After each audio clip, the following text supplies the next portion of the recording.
Hello guys, welcome to my another blog. এটা আমাদের second দিন। আমরা যেদিন এক্সাম দিতে গেছিলাম বারাসাত, তার পরের দিন আমরা জাকারিয়া স্ট্রিট যাচ্ছি। এটা তো এখানে তোমরা একটা ক্লিপ দেখতে পাবে যেখানে জামা কাপড়গুলো কীভাবে ঝোলানো হয়েছে তারের মধ্যে। কিছু কারেন্টের তারও ছিল, তার মধ্যেও ঝুলছিল। তো এটা নিনজা টেকনিক বলা যেতে পারে জামা কাপড় ঝোলানো। যাই হোক, জোকসা পার্ট আমি খাবার ট্রাই করেছিলাম। তোমরা কে কে আগে জাকারিয়া স্ট্রিট গেছো এবং কী কী খাবার ট্রাই করেছো জানিও। যদিও এটা আমার ফার্স্ট দিন ছিল, আমি আগে কখনো যাইনি। তো দেখে বলো কেমন লাগলো। Thank you for watching.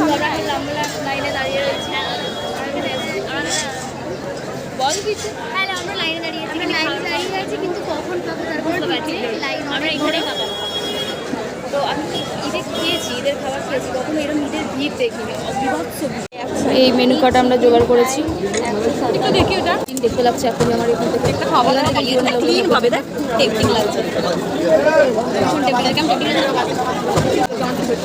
গরম লাগছে কিন্তু দেখে আবার খুব টেম্পটিংও লাগছে। মানে খাইছি লম করছি, খাবারটা কখন আসবে মানে গরম নিয়ে তুলে রাখিস কে বাতে সাইড মহাপাতে লস্যি খেতে খেয়েই দেখিনি কখন।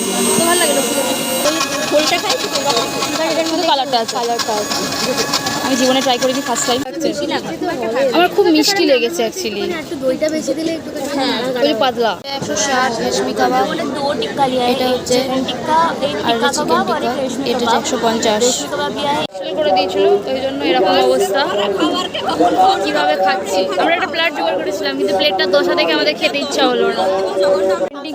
তো এখান থেকে বেরিয়ে সায়ন্তিকা বাড়ি চলে যায়। ও বাসে প্রচণ্ড ভিড় ছিল, তো আর ট্রিপ নেওয়া হয়ে ওঠেনি। তো তারপর আমরা আর একটা জায়গায় যাই, আমরা তিনজন।